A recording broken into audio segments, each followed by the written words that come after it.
blessings and the lessons of my adolescence. To shedding pests when wrapped in a peasant. To added lessons and the blessings of unwrapping my presence. This is an infinite synchronous of an endless kiss from different lips. Reflections of endless testing.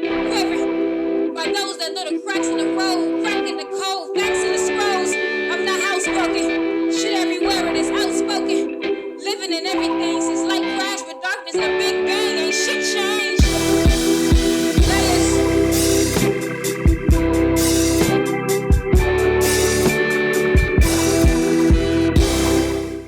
To me, this is not about, what's his name, George Floyd? Mm-hmm. To me, this is not only about him.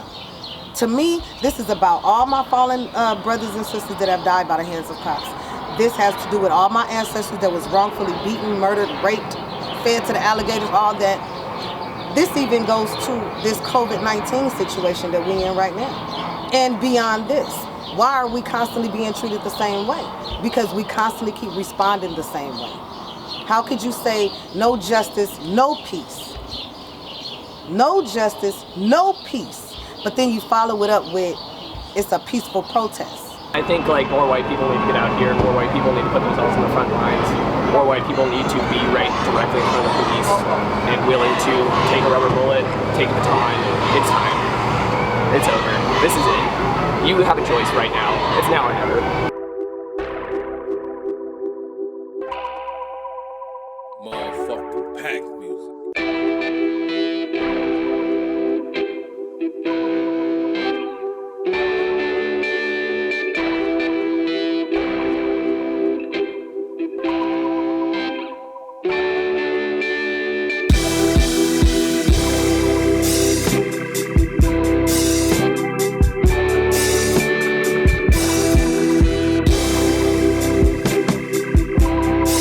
Look at it like this, you know, I went to this demonstration that was a few days ago on Fairfax and 3rd. The only thing I seen out there were white people. George Floyd! Justice! No peace! No justice! No peace! No justice! No peace! No justice! No peace! No justice! No peace! No peace! No peace! No peace! No peace! George Floyd! Majority of y'all need to put them cell phones down and get up there on that front line. We have other people that's representing us. We're not even representing ourselves, you know. So, you know, it's time to stand up. This is war.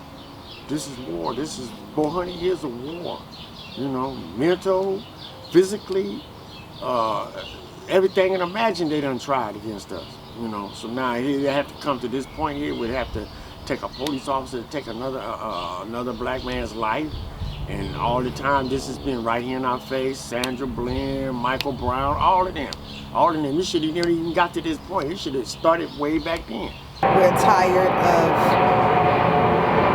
being the face of Murder Them, which comes from the Fugitive Slave Act of 1850.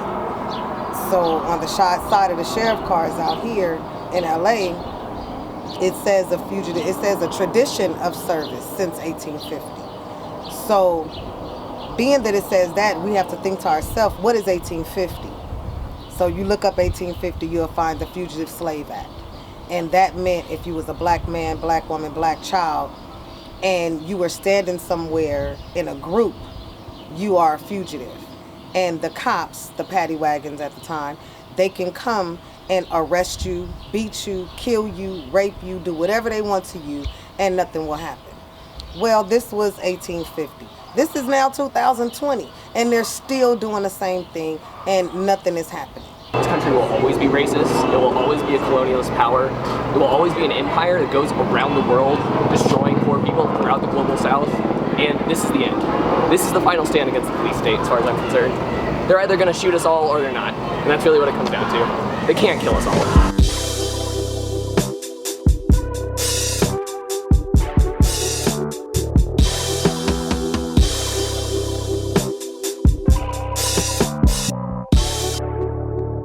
Black Lives Matter. We had enough. I'm tired. I'm sick. All of, not just black people, but all people. We're seeing all of the brutality that's going on, the police brutality, and we're just tired. Like, I was sitting in my room and I was like trying to write, but I'm just like, I'm just full of emotions. I can't. I put the laptop down, I get on social media and I see the lives of everybody protesting, and I'm like, I gotta go. Why am I sitting here? I think it's feasible for our people to get out there on that line, because this is us. This is about us. We should be representing ourselves. We don't need nobody to represent us. You know, I'm glad that that other people are tired, but we as melanated people need to get out there on that front line. You know, if we don't do it, it's gonna continue. We're gonna be right back here again in the next 10 years. Right back at it again.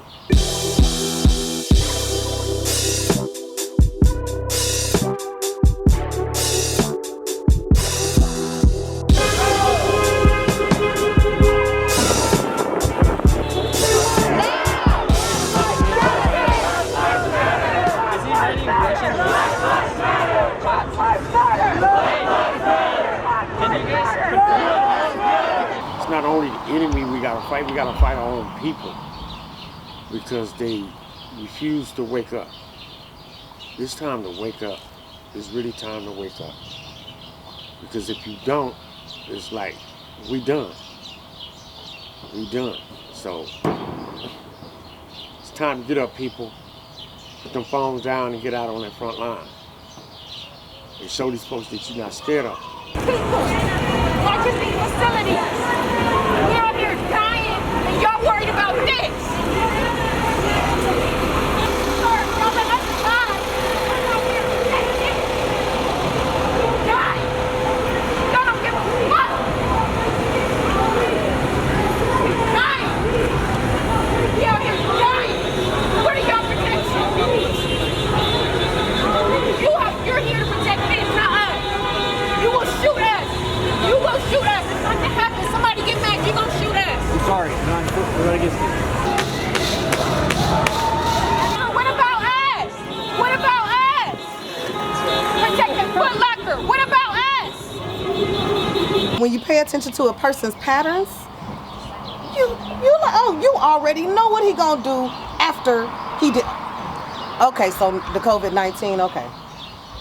It's gonna be another one because this one is done. So in between that, they're gonna start rioting. Oh, you know what? I bet you the cops is inside the protesters. Bam! Next thing you know, the cops is inside is in there with the protesters, stealing and robbing and setting up shop, doing stuff.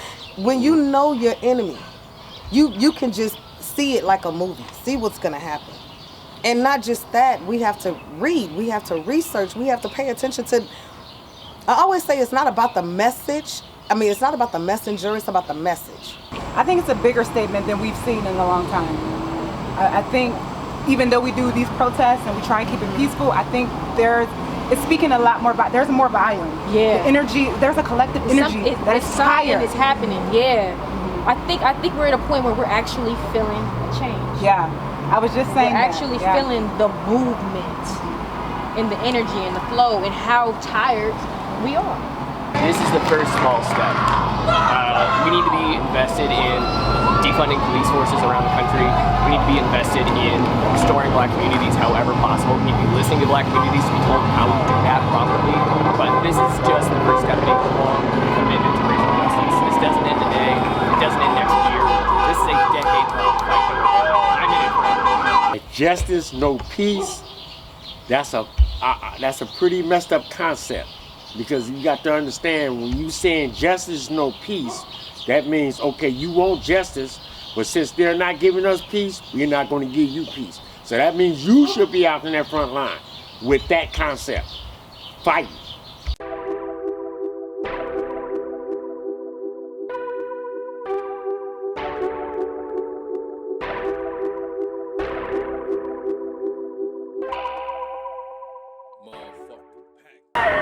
George Floyd! Justice! No peace! George Floyd! Justice! No peace! I can't breathe! I can't breathe! Justice! No peace! How many years have we protested a variety of things? Meaning yell in the street, meaning hands up, don't shoot, meaning even riots, 65 riots, 92 riots. How many times have we done the same thing? but have gotten the same exact results. I'm just grateful for all of the people that are coming out, you know? Like, Yeah, it's a we're all beautiful coming thing. together, even with the pandemic going on. Like, we have our masks on, but we're just like, fuck it, you know? Like, what's the point of freaking trying to cover and protect ourselves from the pandemic, from COVID, if we can't? If we get killed by the police. Right. So we have to stand together, and I think it was beautiful seeing the diversity, seeing the pain from different aspects. What do you think about that? It being, the crowd being so diverse. I mean, this is my first protest, so one, I'm surprised in a way. Yeah, I was very shocked. But also very happy because that's the change, you know? Like, I've actually seen a lot more, you know, the group that I was running, but there's all types of people. But for me, I just think that that's the voices. Everybody needs to be heard, you know, and we need to see it. It needs to be shared. We need to use social media in a way that can really put out, like, this is what's going on in America, and we need to stop it because we're ready for change. I can say this, you know, I am proud of my people. That's not our people that's out there looting. That's them other groups, them white groups that's doing that. You need to be on the front line with these police and showing these police that you're not scared of them.